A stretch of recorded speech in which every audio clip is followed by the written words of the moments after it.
Who needs normal when you've got thrill?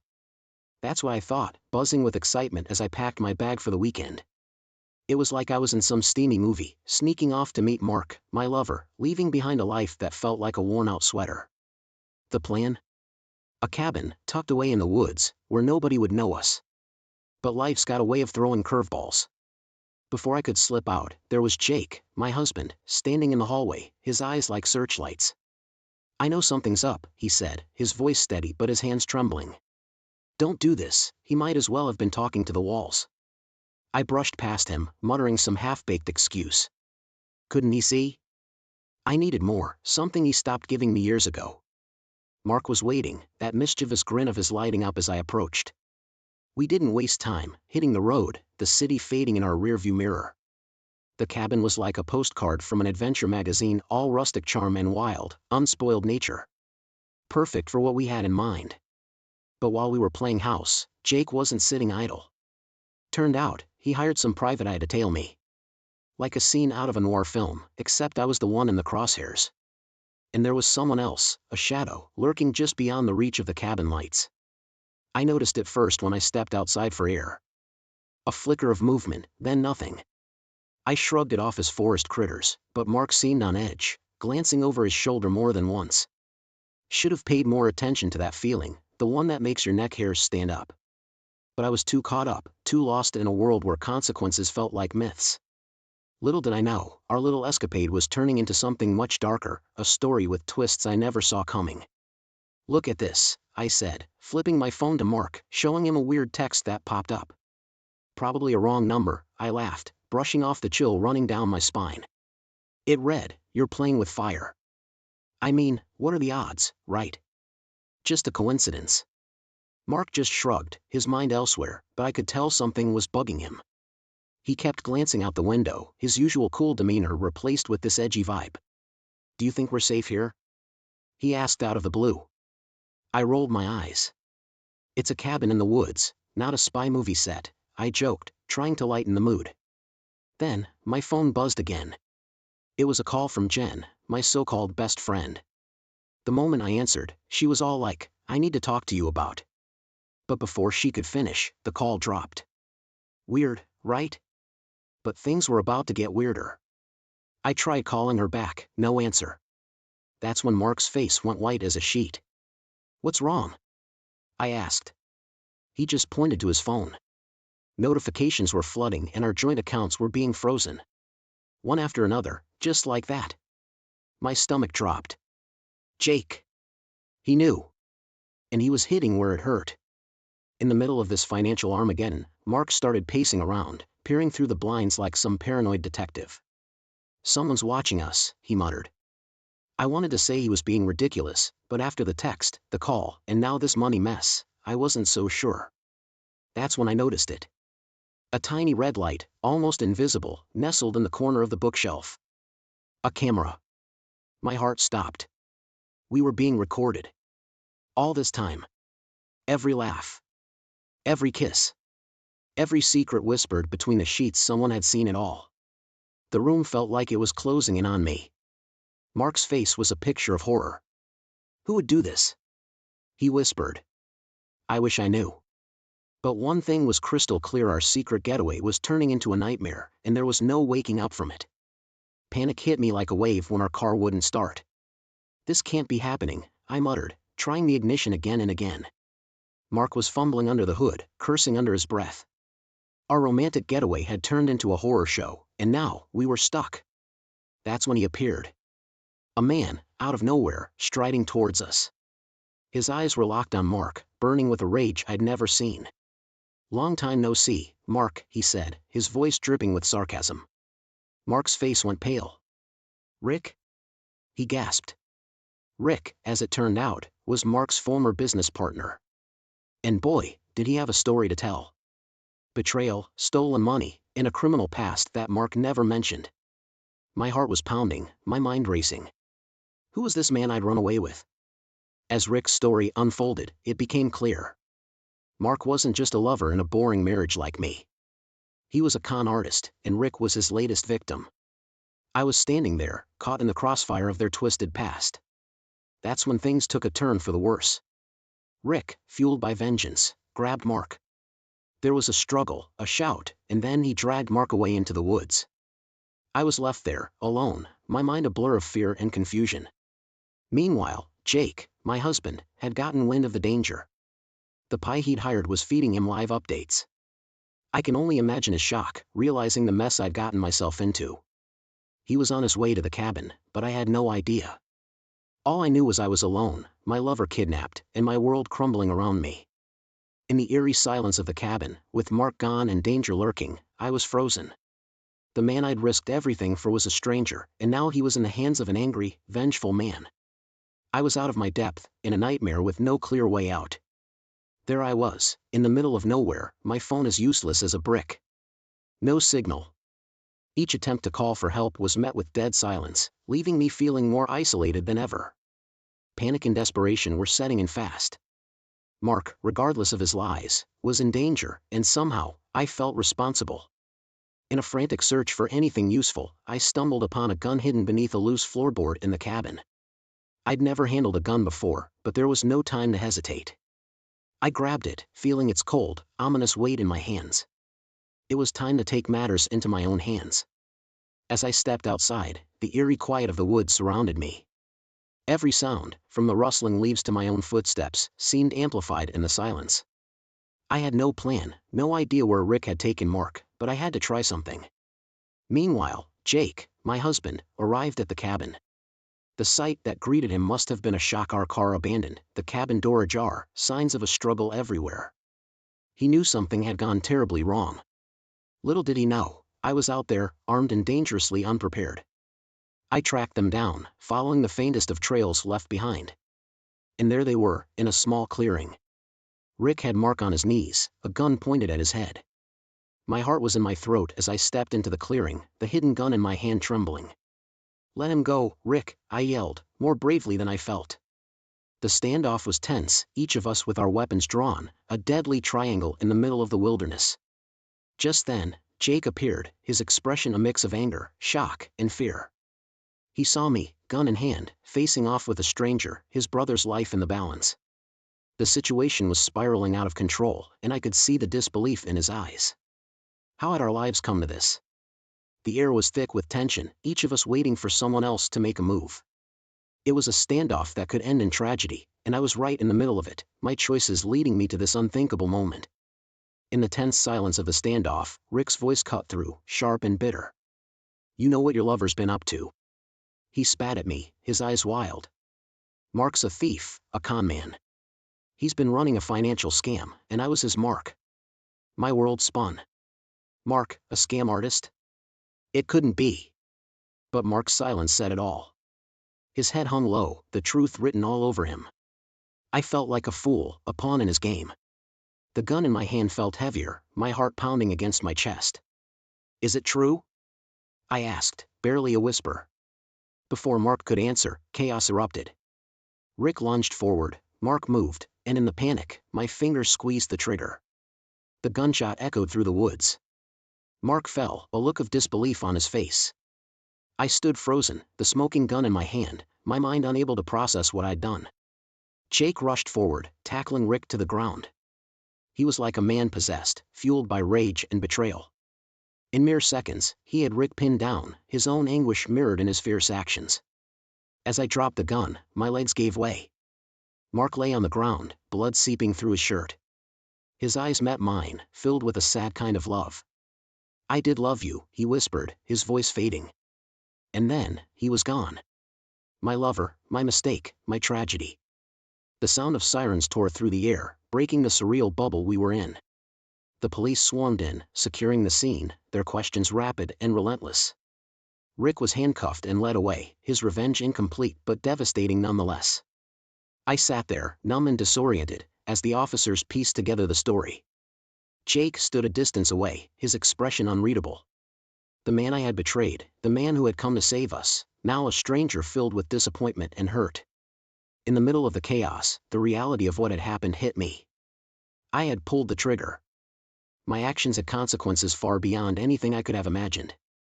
The affair, the lies, the escape, it had all led to this moment of irreversible tragedy. Handcuffed and led away, the cold reality of my situation hit me like a ton of bricks. Detained for the unintentional shooting of Mark, I was trapped in a nightmare of my own making. Each step towards the police car was a descent into a reality I never imagined I'd face. In the interrogation room, the truth spilled out, messy, ugly, and damning. The officers looked at me not with sympathy, but with a sort of detached professionalism. I was just another case to them, another headline for the evening news. And oh, how the media feasted on the story. Local woman shoots lover in tragic love triangle, the headline screamed. My face, twisted in grief and shock, plastered across every news site and TV screen. I was no longer a person. I was a scandal, a cautionary tale, a source of morbid fascination. In the midst of this, I clung to a sliver of hope that Jake, my husband, would come through for me. But that hope was shattered when my lawyer bluntly told me, he's not bailing you out. Jake's heartbreak had turned to stone. He couldn't look past the betrayal, the lies, and now, the irreversible damage I'd caused. It wasn't just Jake. Friends who I thought would stand by me turned their backs. Family members expressed their disgust, unable to reconcile the person they knew with the one splashed across the tabloids. The isolation was suffocating. Each severed tie a reminder of what I'd lost. And then there was jail. The first night in my cell, the harsh reality finally sank in. The cold, hard cot, the echoing sounds of despair from other inmates, the stark walls, they all screamed at me. This is real. This is your life now. Lying there, in the darkness, the full extent of my mistakes hit me. I had ventured recklessly into an affair, blinded by excitement and naivety. I had ignored every warning, dismissed every risk. And now, here I was, paying the price for my choices. A price that included not just my freedom, but the destruction of my marriage, my reputation, and a life lost by my own hand. The weight of guilt and regret was crushing. I replayed every decision, every moment that led me here, each memory a sharp jab of pain. I had thought I was seeking something more, something exciting. But in the end, I'd lost everything. And the cost? Far more than I ever imagined I'd have to pay. The day I was released on bail was the day my world officially crumbled. Stepping outside, I was greeted not by freedom, but by a sea of hostile faces and flashing cameras. The public's eyes were unforgiving, their whispers sharp as knives. I was a pariah, a woman scorned and shamed. As I navigated through the crowd, a single, soul-crushing piece of news reached me. Jake had filed for divorce and full custody of our kids. The thought of losing my children, my only anchor in the storm, was unbearable. But who could blame him? After all, I was the woman who had shattered our family, the mother who had risked it all for a fleeting affair. Back at what used to be our home, the reality of my new life hit hard. My bank accounts were frozen, my credit cards nothing more than useless plastic. Jake had made sure I couldn't access a penny. Every drawer I opened, every room I walked into, screamed of a life that was no longer mine. In desperation, I reached out to Mark's family, hoping for some understanding, maybe even help. But the response was as cold as the winter air. "You're the reason he's dead," his sister spat through the phone before hanging up. The rejection was a blow, a confirmation of my worst fears. I was alone, utterly and completely. And then came the lawsuit. Jake's lawyer, a man who once greeted me with warm smiles at dinner parties, now looked at me with disdain. "You're being sued for damages," he said, sliding the papers across the table. The numbers were astronomical, figures that spun my head. Jake wasn't just cutting ties, he was making sure I paid for every mistake, every lie, every moment of betrayal. Sitting in the empty house, surrounded by memories of a life that felt like someone else's, I realized the gravity of my actions. The affair, once a thrilling escape, had cost me everything: my family, my security, my dignity. And now, it was demanding even more. The price of my freedom, it seemed, was a life in ruins. With nowhere to go and no one to turn to, I found myself wandering the streets, a ghost of my former self. The houses where I once was welcome now shut their doors in my face. Friends, neighbors, even distant relatives, everyone seemed to have turned their backs on me. The cold indifference of the world was a harsh reminder of how far I'd fallen. In a moment of sheer desperation, I showed up at Jake's door. I begged, pleaded for forgiveness, for a chance to explain, to make things right. But his gaze was steely, his heart sealed shut. "You're dead to me," he said, his voice void of the warmth I once knew. The door closed, leaving me alone with my regrets and the chilling realization that I had lost him forever. The trial was a blur. I sat there, a spectator in the tragic play that was my life. The evidence was overwhelming, each piece like a nail in the coffin of my fate. The photos, the texts, the gun, all painting a picture of a woman lost in her own selfish desires. Then came Rick's testimony, the man I barely knew, yet whose life I had unwittingly entangled with mine. He laid bare Mark's criminal activities, painting a picture of deceit and betrayal. I listened, each word a confirmation of my ignorance and naivety. I had been a pawn in a game I didn't even know I was playing. When the verdict was read, it felt like a final, crushing blow. Guilty of involuntary manslaughter, the words echoed in my head, a relentless reminder of that fateful moment in the woods. The judge's voice seemed distant, yet each word weighed heavily on my soul. I had started this journey seeking excitement, a break from the monotony of my life. But as I sat there, condemned by the law and abandoned by the world, I realized the true cost of my actions. I had sought thrill, but found tragedy. I had reached for love, but grasped only loss. In my quest for something more, I had lost everything. The clang of the prison gates closing behind me was like the final note in a symphony of my downfall. Sentenced to several years, each day stretched out before me, a relentless expanse of gray walls and echoing footsteps. Prison life was harsh, a far cry from the world I once knew. I was an outcast, ostracized by inmates who saw in me the embodiment of their scorn. I quickly learned to keep to myself, finding solace in the solitude. The other inmates had their own stories, their own reasons for being here, but none seemed to care for mine. My past, splashed across the news, had preceded me. Whispers followed me like shadows, my notoriety a barrier to any semblance of normalcy in this place. Outside these walls, life went on. The most painful blow came when I heard Jake had remarried. The news trickled in through the grapevine of letters and visiting day chatter. He had moved on, building a new life, a new family, while I remained a ghost of his past. The thought of him with someone else, living the life we once shared, was a bitter pill to swallow. My children, the lights of my life, became distant stars, unreachable in my universe. They refused to visit, their silence more deafening than any words of hatred. The pain of their rejection cut deeper than any physical barrier could. I was not only a prisoner of walls, but also of my own making, isolated from the very people I loved most. And then, as if the universe hadn't finished with me, came the revelation that shattered the last vestige of my fantasy. Mark, the man I had risked everything for, had not been the person I thought he was. I learned from a fellow inmate, who had heard it through the prison grapevine, that Mark had been involved with other women, other lives he had carelessly entangled in his web of lies. My idealized image of him, the man I believed loved me and only me, crumbled. I was left with the truth, a truth that stung with betrayal and humiliation. In this cold, unforgiving place, I was forced to confront the reality of my choices.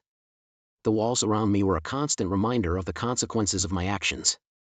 Each day was a battle, not just against the hardships of prison life, but against the regrets and what-ifs that plagued my mind. I had lost everything, my family, my freedom, my self-respect, all for a love that was nothing more than a mirage. Prison life, with its relentless stress and harsh conditions, took its toll on me. I felt my health slipping away, a gradual decline that mirrored the disintegration of my life outside these walls. Sleepless nights blended into exhausting days, each moment a reminder of my fall from grace. In a desperate attempt to reconnect, I penned letters to my family. Words of apology, of longing, spilled onto the pages, my heart poured out in ink. But each letter returned, unopened, unacknowledged. Their silence was a resounding confirmation of my isolation, the final severing of bonds I had once held dear. As if my personal despair wasn't enough, rumors began circulating about a tell-all book detailing the scandal that was my life. My mistakes, my affair, my trial all laid bare for public consumption. The thought of my story, twisted and sensationalized for entertainment, was a new kind of humiliation. It was as if the world refused to let me fade away quietly, insisting on dragging me through the mud once more. The media, once so fixated on my every move, gradually lost interest. New scandals emerged, new stories to captivate the public's fickle attention. I became a footnote, a forgotten character in the ever-churning news cycle. From a sensational headline to a mere whisper in the past, that was my legacy. Alone in my cell, the weight of my choices bore down on me. The quiet was suffocating, filled only with the echoes of my regrets. I thought of Jake, of our children, of the life I had torn apart. I thought of Mark, the man who had ignited a flame that consumed everything I held dear. And I thought of myself, the woman I once was and the stranger I had become. In the silence of my solitude, I confronted the reality of my actions. Every decision, every step that led me here, was a reflection of my own making. The affair, once a thrilling escape, had led me down a path of destruction. I had sought love and excitement, but found only loss and despair. As I lay on my cot, staring at the blank ceiling, the truth was inescapable. I was the architect of my downfall, the author of my tragedy. The consequences of my actions were mine to bear, a burden that weighed heavily on my soul. In the end, I was left with nothing but time. Time to reflect on the catastrophic choices that had led me to this cold, lonely cell. Time to mourn the life I had lost, the people I had hurt, the love I had squandered. And time to face the harsh truth that I was the only one to blame for the shattered pieces of the gym was my usual escape. Not to get fit or anything, though that'd be nice. I liked the routine, the mindlessness of running nowhere on the treadmill. But lately, even that was boring. My husband, Dave. I don't know, he was fine. We just didn't, well, spark anymore. Nothing bad, just comfortable, I guess. Like those old slippers you keep wearing even though they're worn and a bit smelly. Then he walked in, new guy, built like those guys in the firefighter calendars. Caught my eye right away, and I guess it showed because he grinned back when I bumped into him by the water cooler. Felt like a schoolgirl, giggling with him while I filled my bottle. After that, the gym wasn't boring anymore. Suddenly, I cared about my workout clothes. We'd, accidentally, end up on machines next to each other. Nothing serious, just joking around, little touches when helping with weights. Harmless stuff, right? But it made my heart thump in a way it hadn't in ages. His eyes on me. Felt hotter than any sauna. One day, he caught me leaving. Coffee? He asked, seemed innocent enough. Over those tiny styrofoam cups, we actually talked, not gym stuff. Turned out he was funny, a little lost in town like me. When he touched my hand, I knew I was in trouble. Way more trouble than just a crush. I'd tell myself to pull away, but that spark, it felt so good. He started waiting by my car. Planned run-ins at the machines got more intense. My head was spinning. Was I imagining those hungry looks, or did he feel it too? Telling myself it was just a bit of fun kept the guilt at bay. It couldn't be real cheating if it wasn't, well, if it didn't go all the way. Could it? Each stolen glance, every shared laugh, it was building to something risky. But even when my mind screamed, stop, my body wouldn't listen. I was hooked on a feeling Dave hadn't given me in years, and even knowing it was wrong, stopping didn't feel like an option. Part of me knew this was a train wreck waiting to happen, the other part, well, that part just wanted the ride. That coffee changed everything. Gym guy, Steve, turned out to be way more than a workout buddy. Funny, smart. Hell, he made me feel alive in a way I'd kinda forgotten about. While we sipped that terrible latte, it was like I was on a date again, giddy and nervous. He didn't pry too much about Dave. Just a casual, so, been married long? The answer rolled out before I thought better of it, long enough to get boring. His eyes lit up, and maybe mine did too. There was an understanding there, a shared itch for something more. Suddenly, getting to the gym every day was about a whole lot more than burning calories. He made sure we were always near each other. Help adjust this? He'd ask, voice low so only I could hear. Those quick touches, our knees brushing under a table. Lord, it was stupid schoolyard stuff, but it set me on fire. I found myself inventing reasons to stay longer. Forgotten water bottle, needing to stretch. All just excuses to be near him. The guilt twisted inside me at first. This is nothing, I'd tell myself. I'm not doing anything, but those fleeting moments with Steve started filling my head. I couldn't focus on work, on Dave, on anything but planning my next gym escape. I even found myself dressing a little nicer on gym days, hating myself for it, but excited at the same time.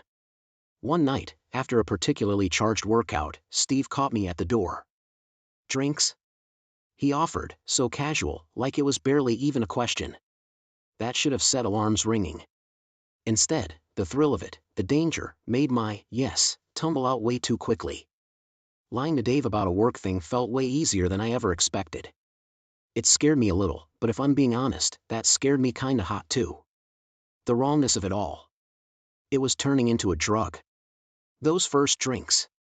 That was like crossing a line I couldn't uncross. It shifted things with Steve. After that, there was no more pretending it was just workout buddies catching up. Our talks got deeper, bolder. We shared our gripes about work, about marriage. Those little confessions, they became fuel, made the connection burn stronger. That guilt in my gut? It got drowned out by the rush of feeling wanted, feeling seen in a way I hadn't been in forever. Pretty soon, it was more than just drinks after the gym. There were lunches grabbed between meetings, stolen hours when I was supposed to be running errands. Lying came easier each time. Work's insane became my go-to, followed by a quick eye roll to Steve as if we shared some special joke. At home, Dave seemed further away every day. It was like the more I lied, the less I saw him, the less he registered at all. He didn't deserve this, but then again, would he even notice? That was the worst part. I started hoping he wouldn't. Steve, well, he noticed everything. My new haircut, the way I touched my lips when I was nervous. The compliments got bolder, and so did I. It moved from coffee shops to his car parked in quiet corners, the stolen glances turning into stolen kisses. We started texting constantly, dumb-coded stuff, like I was a lovesick teenager again. At first, it was silly emojis, later it wasn't so innocent. We got burner phones. Suddenly, being sneaky wasn't just thrilling, it was necessary. My life turned into this weird compartmentalized mess. One minute, I'm soccer mom, texting about bake sales, the next I'm sending Steve pictures I shouldn't. The shame and the excitement were at war inside me, but excitement was winning by a landslide. The lie I told Dave to get away for that weekend was one of my best. Some kind of made-up work conference thing, complete with a fake itinerary. He barely even looked at it, just kissed my cheek and said, "Have fun, babe." Did he not care, or was I just that good at making him think everything was normal? Maybe a part of me wanted him to care enough to stop me. The hotel was ridiculous. Lush carpets, giant bed, fancy chocolates on the pillows, and all of it paid for with money meant for our mortgage. Steve was waiting for me, that same grin, that promise of trouble I craved like a junkie. We fell into each other, and the world just went away. It wasn't just sex, though that was mind-blowing. It was talking for hours without having to pretend, letting my guard down, complaining about Dave, about my whole stupid, boring life. Steve listened, got angry for me, made me feel like my choices were justified somehow. That maybe, this wasn't just a fling, this was an escape route. Being with him, it was like I wasn't just cheating, I was getting a glimpse of a different life. A life where I wasn't a wife, a mom, just a woman who came first, a woman who mattered. But even in that fancy bubble, reality bled through. I'd wake up in the middle of the night, heart pounding, sure Dave would be standing right there, proof of my betrayal in his hands. We'd leave the hotel separately, taking different routes home like we were in some low-budget spy movie. I flinched every time my phone buzzed, terrified of a random call or text from Dave blowing my whole world apart.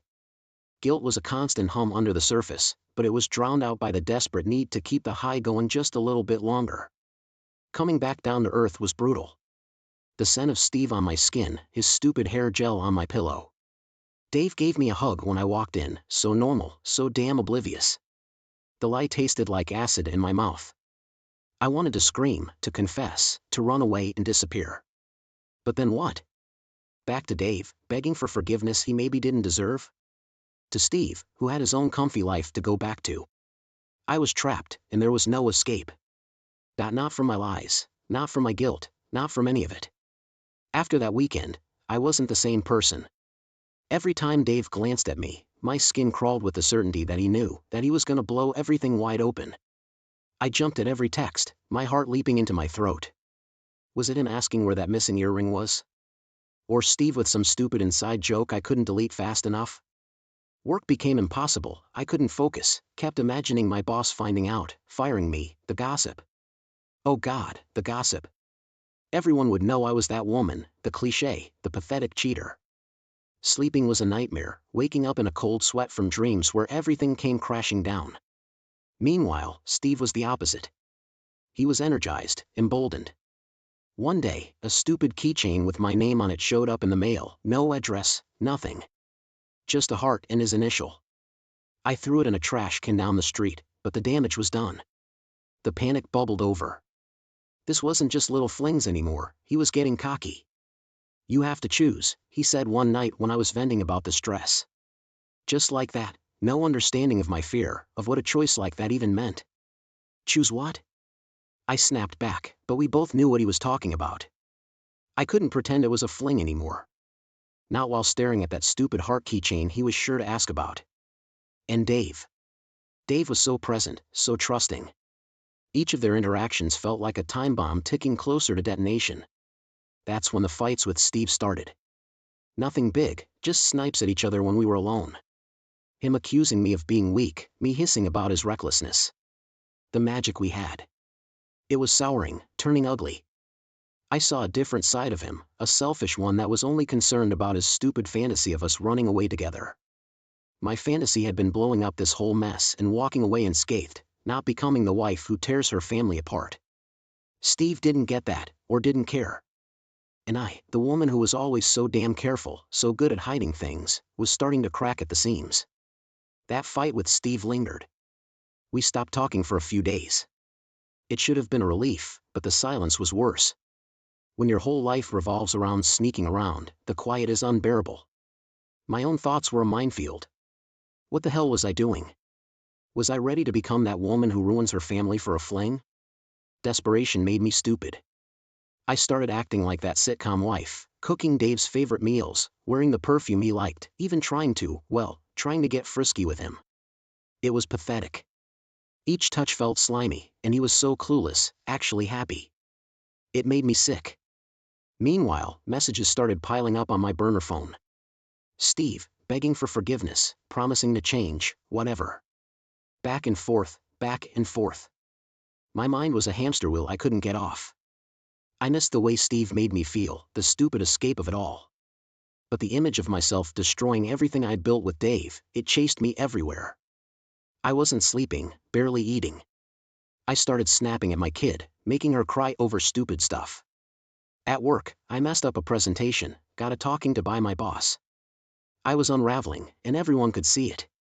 Then, the bomb dropped. "We need to talk," Steve said one night, and his tone was serious. My stomach knotted up. Was this it? Was he leaving me? Instead, he had a solution. "Leave him," he said, so matter of fact. Like it was buying milk instead of blowing up my world. "We move away, new city, new start. I know a guy, can get us new IDs, everything." Part of me knew how insane this was. Yet, another part. A part one was disgusted by, that was intrigued. Could I do it? Fake my own death, or some crap like that, and vanish with Steve? Just walk away from my whole life and be someone new, without this crushing weight of guilt and fear? It was exhilarating and sickening at the same time. Those thoughts swirled inside me, infecting every choice I made from then on. The second I seriously considered Steve's plan, something inside me snapped. A little switch got flipped, and I wasn't just some cheating wife anymore, I was calculating, cold. Maybe the craziness was always there, lurking under the surface, waiting for its moment. Leaving Dave on my own terms wasn't enough. He needed to be the bad guy. That's how I kept justifying it to myself. This mess, all of it, was his fault for being comfortable, for not seeing me, for not pushing me to the edge where I'd jump off with some random gym rat. I got meticulous. Started leaving bruises on myself where they could be seen, but not too obviously. I practiced looking scared, eyes wide, practicing shaking and crying on cue. It was a chilling kind of skill to discover in myself. During fights, ones I'd subtly instigate, I'd make little comments. "What are you going to do? Hit me," taunting him. Dave was always confused, horrified, the perfect bewildered victim. Then, the main event. We were at Jenny's house, a close friend of mine. During a fight I staged, loud enough for her to overhear, I dialed her on my burner. Whispered, "Please help, he's going to hurt me," and then clicked it off fast, but not before letting out a pained yelp. I knew Jenny, she wouldn't hesitate. The cops came, lights flashing. I did my act, cowering behind Jenny, while Dave stood there, stunned and speechless. They took one look, disheveled me, calmed him, and hauled him away. Jenny held me while I sobbed, completely fake, but she bought it. Later that night, I lay awake next to Steve, the sounds of Dave alone in some cell echoing in my head. There was no guilt, no sadness, just a dull thrum of victory mixed with a terrifying kind of emptiness. What kind of monster had I become? But hey, monster or not, at least now I had a way out. Dave's arrest gave me this twisted sense of power.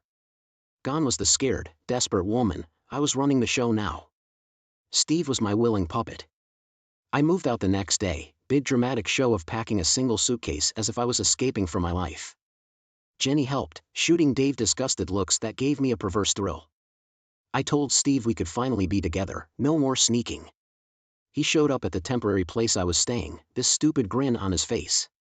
Like this was some big romantic adventure, not the result of my carefully laid plans. We did it, babe, he said, grabbing me in a hug that was too tight. Now it's just you and me. I pulled away, the fake smile starting to crack a little at the edges. Not so fast. Gotta tie up some loose ends first. Like what? He asked, a bit confused. Before he could say another word, I heard sirens. My heart stuttered, then raced. Was this it? Was karma finally arriving to kick my ass? Instead of panicked, though, I felt strangely calm. Steve followed my gaze to the flashing lights outside. His grin faded, replaced by pure terror. What the hell? Was all he got out before I flung open the door. The cops weren't there for me, they were there for him. Turned out, a concerned citizen had called in an anonymous tip about Steve harassing a woman. They checked his record, found some old restraining order, some parole violation I'd sweetly convinced him to forget, telling me about. He tried to run, but it was useless. In minutes, he was cuffed and cursing my name. I watched them drag him away, a hollow feeling inside. No satisfaction, no guilt, just nothing. Turns out, getting everything you think you want can leave you feeling colder than ever. And while I played my part, even feigning a few tears when they questioned me about the abuse, all I could think was, what comes next? Where does a woman who's destroyed everything she's ever had even go from here? Turns out, rock bottom looks a lot like a cheap motel room. That's where I was stuck, watching trashy daytime TV and trying not to imagine Dave in a jail cell. After Steve's arrest, everything spiraled fast. News got out about my abuse, and while folks mostly looked at me with pity, I saw the whispers behind my back. Soccer mom turned town tramp, all in the space of a few weeks. My escape with Steve had lasted all of 2 days before everything went to hell. He wasn't some love-struck savior, he was scared and angry. The second the cops mentioned that restraining order, he flipped. You set me up, he screamed, spit flying in my face. You crazy ***ch, you knew this would happen. Turns out, passion is overrated when you're facing jail time. He ratted me out faster than you can blink. Told them everything. The burner phones, my coaching him to fake fights, the lot. Then, to my shock, he claimed I'd done the same to Dave, made up abuse allegations to get him locked away. It was a desperate play, but the cops had to take it seriously. Suddenly, I was the one in handcuffs. They dragged me out of that motel room like I was some hardened criminal, news cameras flashing in my face. I couldn't meet anyone's eyes, not the cops, not the reporters. I couldn't even look at myself in the mirror anymore. In the interrogation room, they grilled me for hours. Everything I said, every lie I'd ever told, was twisted and thrown back at me. The worst part wasn't being called names. It wasn't the fear of prison. It was seeing the flicker of disgust in the detective's eyes. She wasn't just doing her job. She believed I was the kind of woman who could do this, to her own husband, to some guy dumb enough to fall for it. She wasn't wrong. But damn, that look. It cut deeper than any jail sentence ever could. The trial was a blur. Lawyers, legal words I didn't understand, a whole parade of people I'd lied to and betrayed testifying against me. Jenny stared daggers through me, my kid wouldn't even look my way. Dave was there too, his face a mask. I searched for anger, hate, anything. But there was just this tired sadness that shattered me more than any screaming match could have. The verdict wasn't a surprise. Guilty on all counts. The judge's words barely registered over the buzzing in my ears. Prison. I'd be in prison with real criminals, women who did way worse things than ruin their dumb marriages. But still, they'd never look down on me the way those people in the courtroom did. That first night in a cell, that was the loneliest I'd ever felt. Not because of the hard bed or the noise. My freedom was gone, my family shattered, all of it my own damn fault. Every stupid decision, every thrill-seeking lie. They all added up to this cold, unforgiving place. Time passed in a haze of routine and regret. Letters from my lawyer were the only connection to the outside, divorce papers from Dave, news articles painting me as some suburban monster. Each word was a fresh stab. I tried to apologize, to explain, but the letters never got sent. What was there even to say? Then, the visit that changed everything, or maybe, nothing. Dave, in that plain visitor's room, looking older than I remembered. It wasn't the hate I expected, though I deserved it. No, it was pity. I couldn't even blame him. The kid. She's doing okay, he said, stilted, like he didn't want to be there. She misses you. I miss her too, I choked out, the tears finally coming. I wanted to beg, to plead for forgiveness, for a second chance. Instead, all I could muster was, I'm so sorry, Dave. I'm so sorry. He just nodded, a flicker of something unreadable in his eyes. Before he left, he said one last thing, don't bother writing back. I won't bring the letters. That was it, my lifeline to the world I'd wrecked was gone. And as much as it hurt, I knew he was right.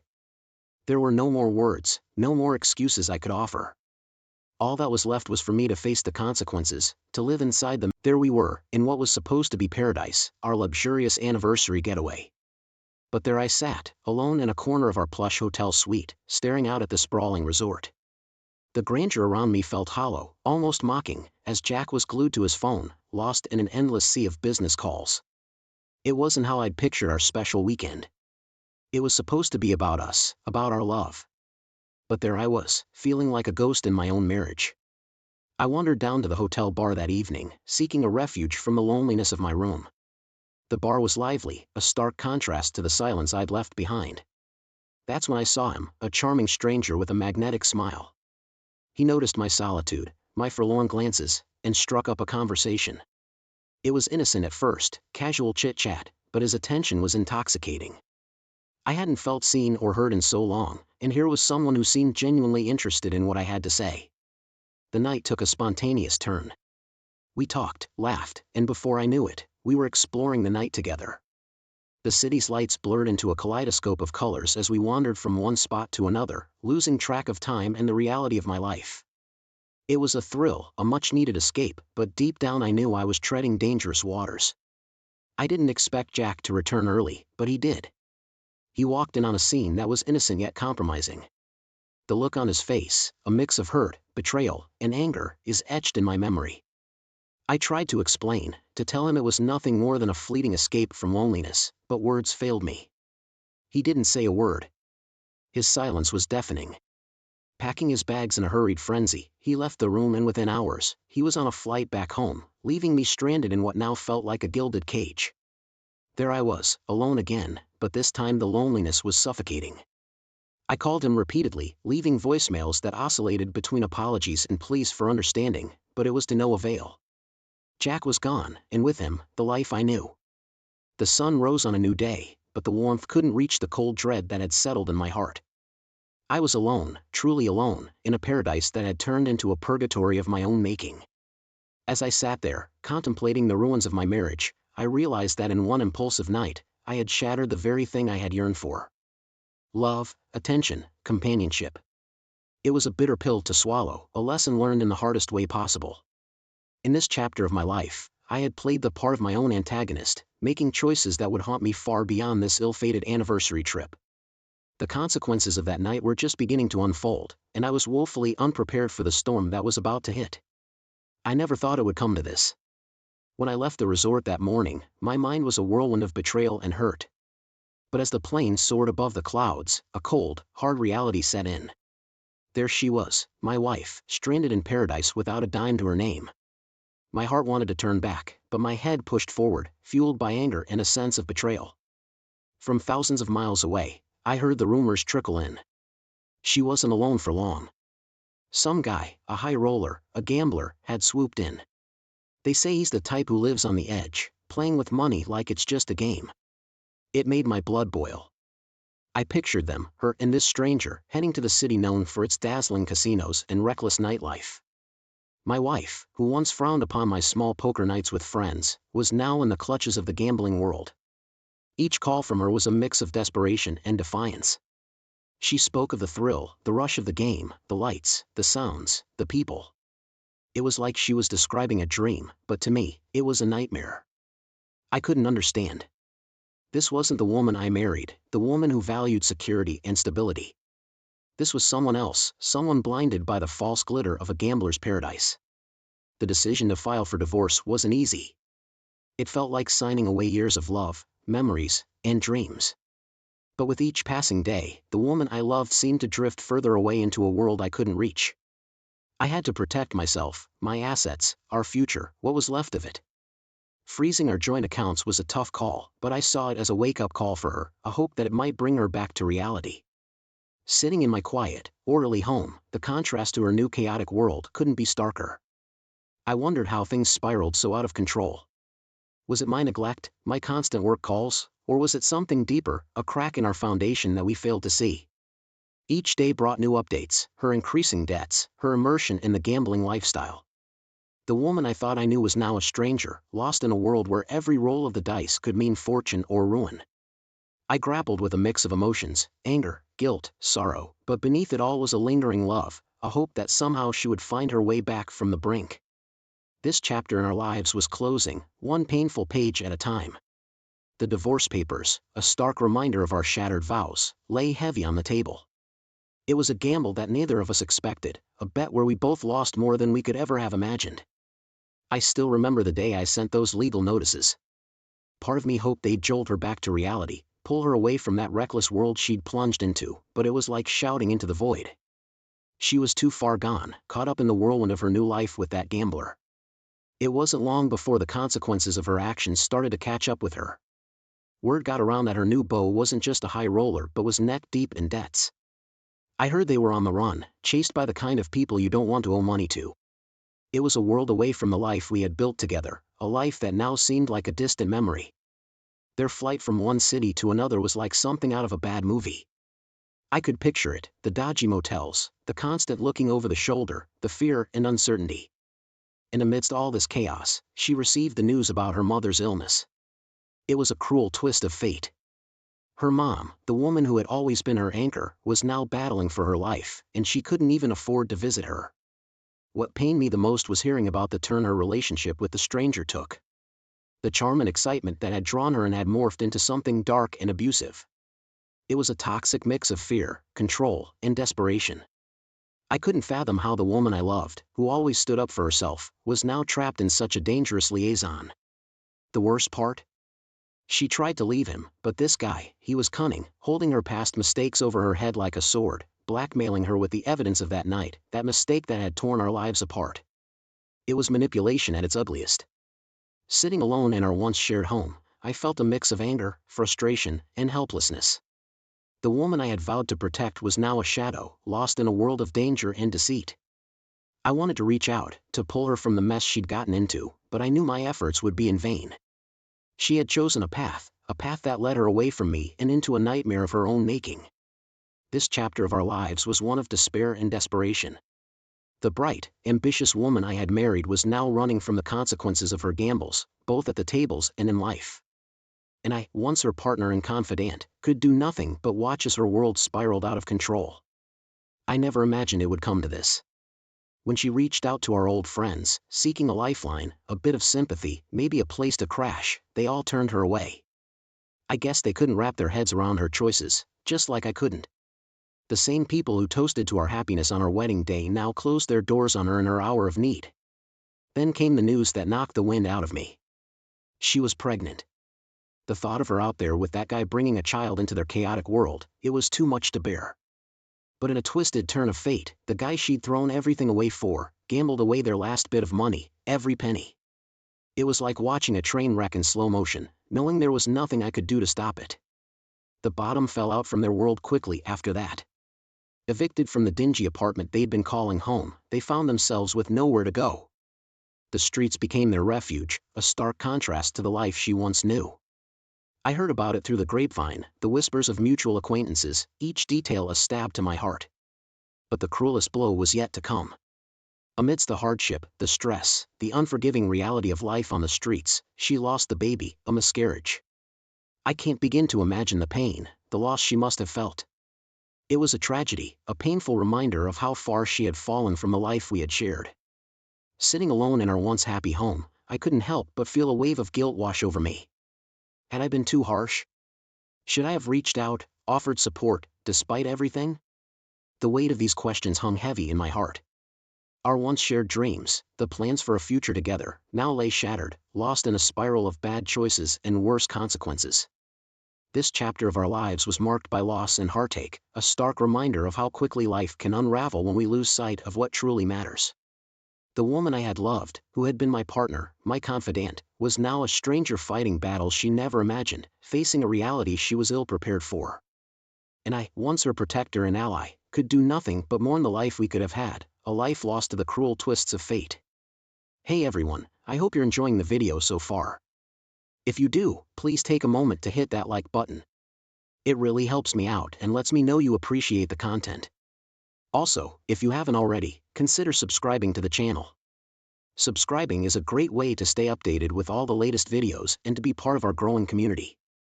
It's quick, it's free, and it ensures you won't miss out on any upcoming content. So go ahead, smash that like button and hit subscribe. Your support means a lot and keeps this channel going. Thanks for watching. The day I heard she was seen begging for help on the streets, my heart sank.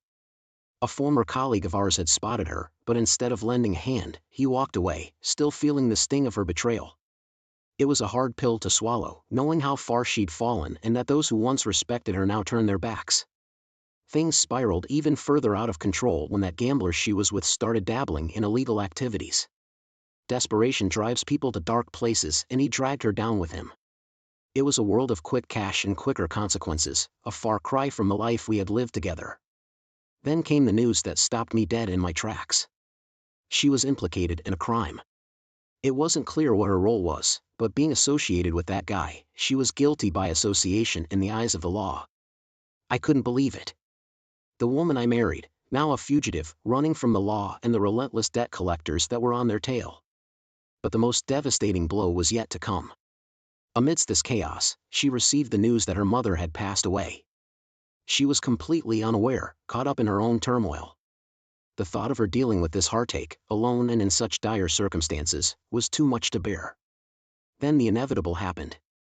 During a police raid, she was arrested. The image of her, handcuffed and being led away by the police, was splashed across the local news. It was a public fall from grace, a spectacle for all to see. Sitting in the silence of our empty home, the reality of our shattered lives hit me. The woman I once shared my dreams with was now a former self, caught in a web of bad decisions and worse company. I felt a mix of anger, sadness, and a deep sense of loss. The life we built, the love we shared, was now just a memory, tarnished by the harsh realities of the choices she made. This chapter in our story was one of heartbreak and tragedy. It was a stark reminder of how quickly life can unravel, how the choices we make can lead us down paths we never intended to tread. The woman I loved, my partner and confidant, was now a stranger, lost in a world of trouble and despair. And I, once her protector and ally, could do nothing but watch as her world came crashing down around her. I remember the day I heard about her standing in that courtroom, abandoned and alone. The guy she left everything for had vanished, a ghost in the wind, leaving her to face the music by herself. It was like a scene from a tragic movie, except this was real, and it was happening to the woman I once vowed to spend my life with. In that cold, unforgiving cell, she had nothing but time to reflect on the choices that led her there. The glamour of the casinos, the thrill of the gamble, the allure of a stranger's attention, all fleeting, leaving her with nothing but regret and a heavy heart. Meanwhile, I was finalizing our divorce. It was a surreal feeling, signing those papers. Part of me still couldn't believe it had come to this. The process was straightforward since she wasn't there to contest it. By the time the judge's gavel fell, she had lost everything. Our home, our savings, the life we had built together, all gone in her absence. A mutual friend, one of the few who hadn't turned their back on her completely, visited her in jail. I wonder what went through her mind when she heard about my life now. The promotions, the travels, the semblance of normalcy I'd managed to rebuild. Did it sting, knowing what could have been? Or did it bring a sense of relief, knowing at least one of us found solid ground? The most defining moment came when she was offered a plea deal. It was her only way out, but it came with a hefty price. A lengthy sentence. I heard about it through the grapevine, the hushed conversations of our once shared friends. There was a debate, a weighing of odds. But in the end, she accepted, resigning herself to the consequences of her actions. Accepting that deal must have been like admitting defeat, acknowledging the irreversible impact of her decisions. It marked the end of her fight, the closing of a chapter filled with chaos and loss. Sitting alone in the quiet of the evening, I couldn't help but feel a pang of sorrow for her. Our story, which had started with such promise, had spiraled into a tale of loss and regret. The woman I had loved, vibrant and full of life, was now a shadow of her former self, confined within the walls of a prison cell, paying the price for the choices she made. It was a somber chapter in our lives, one that I never anticipated when we first met. It served as a harsh reminder that life is a series of choices, and each one can lead us down paths we never intended to tread. The story of U.S., which once held so much hope and love, had ended in a way neither of us could have ever imagined. The news came in fragments, whispers of her life behind bars. It wasn't easy for her, that much was clear. She was an outcast in prison, her past a scarlet letter that marked her among the other inmates. I often wondered how she was coping, adapting to a reality so harsh and unforgiving. It was a far cry from the life we once shared. Then came the news that shook her world even more. I had remarried. I can only imagine how that must have felt, hearing about it in the confines of her cell. The life we had, the dreams we shared, now permanently part of a past that seemed like another lifetime. It pained me to think of her in despair, but life had to move on. Amidst all this, the stranger she ran away with met a grim end. Found dead, his demise was as murky as the life he led, suspected to be linked to his criminal activities. I couldn't help but wonder if she felt any guilt, any responsibility for being entangled in his dangerous world. It was during this time that a detective approached her. They were investigating the stranger's past, trying to untangle the web of crimes he was involved in. She was a key piece in this puzzle, reluctantly holding information that could shed light on his dark dealings. With much hesitation, she cooperated. It was a difficult choice, dredging up memories and details of a time she probably wanted to forget, but she did it, revealing everything she knew about the man who had turned her life upside down. Her cooperation led to a major criminal bust. It was a significant development, one that reverberated through the news. The woman I once knew, now a pivotal figure in unraveling a criminal network. It was surreal, thinking of her in this new role, a far cry from the person I thought I knew. Sitting alone, pondering these developments, I couldn't help but feel a complex mix of emotions. There was a sense of relief that some justice was being served, but also a profound sadness for the path her life had taken. The choices she made, the consequences she faced, it was a tale of caution, a reminder of how easily life can spiral out of control. This chapter of our story was marked by revelations and realizations. The woman I married, who had once been my partner and confidant, was now a stranger, shaped and hardened by the experiences she had endured. Her involvement in the criminal bust was a turning point, a moment that highlighted the depths of her fall and the faint glimmer of redemption that still lingered in the darkest of places. The day her story hit the media, it was like watching a storm unfold from the sidelines. The detective, aiming to help reduce her sentence, had inadvertently opened the floodgates. Her face was plastered across news outlets, her story a sensational headline. She was painted as the villain, a woman who abandoned her husband for a life of crime and chaos. Public opinion was swift and brutal. Social media erupted with criticisms and harsh judgments about her choices. I saw comments calling her every name under the sun, dissecting her life as if it were a cautionary tale. It was hard to watch. Knowing the woman they were vilifying was once the love of my life. Then came the moment I had to speak out. It was a tough decision, but I felt compelled to share my side of the story. When I publicly denounced her actions citing her betrayal, it wasn't out of spite. It was a painful acknowledgement of the hurt and upheaval her choices had caused. I hoped it might bring some closure, not just for me, but for both of us. But inside the prison walls, things were even worse for her. The news of her involvement in criminal activities, her role in the major bust, made her a target.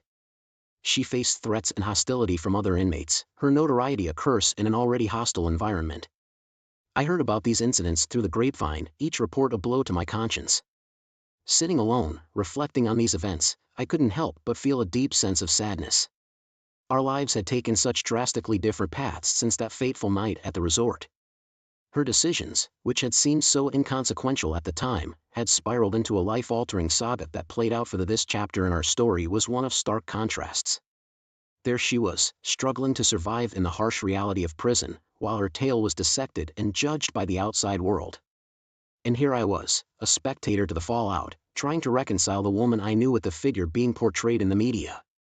It was a harsh reminder of the power of choices and consequences. The woman I once shared my dreams with was now a cautionary tale, her story of mistakes, regret, and the harsh glare of public scrutiny. And I, once her partner and confidant, was left to grapple with the echoes of our past, watching from afar as her life unfolded in the most tragic of ways. The day she lost her appeal for a reduced sentence, it felt like the final nail in the coffin of her already shattered life. Public opinion had swayed the scales of justice, and her fate was sealed. It was a harsh reminder of how unforgiving the world can be, how a single mistake can alter the course of a life forever. Inside those prison walls, she was more isolated than ever. With no allies and a tarnished reputation, she faced each day with a resilience I never knew she had. I heard bits and pieces about her life in prison, the struggles, the small victories, the endless days and nights spent grappling with the ruins of the life she once knew. It was a stark contrast to the vibrant, carefree woman I married, a transformation wrought by a cascade of poor choices and harsh consequences. Then came the day of her release. It should have been a day of relief, a chance to start over. But for her, it was just another day of uncertainty. With no home to return to, no friends to call on, and a reputation in tatters, she faced the outside world alone. I couldn't help but wonder, as she walked out of those prison gates, what was going through her mind. Did she regret the choices she made? Did she long for the life we once shared? I caught a glimpse of her on the news, a brief shot of her taking those first steps into her new reality. There was no fanfare, no tearful reunions, just a solitary figure stepping into an uncertain future. It was a moment that summed up the tragedy of her story. A woman who once had everything, now left with nothing but the memories of her fall from grace. As she disappeared into the crowd, a part of me wanted to reach out, to offer a helping hand. But I knew it was too late for that. Our paths had diverged long ago, our lives now worlds apart. The woman I once loved was now a stranger, marked by her past and facing a future full of unknowns. This chapter of our story was a somber one. It was a tale of loss, of regret, of the harsh realities that follow when we stray too far from the path. The woman who walked away that day was a shadow of her former self, her journey a testament to the irreversible consequences of that fateful night at the resort. And I, once her partner and confidant, could only watch from a distance, a spectator to the final act of a story that had started with so much promise but ended in desolation.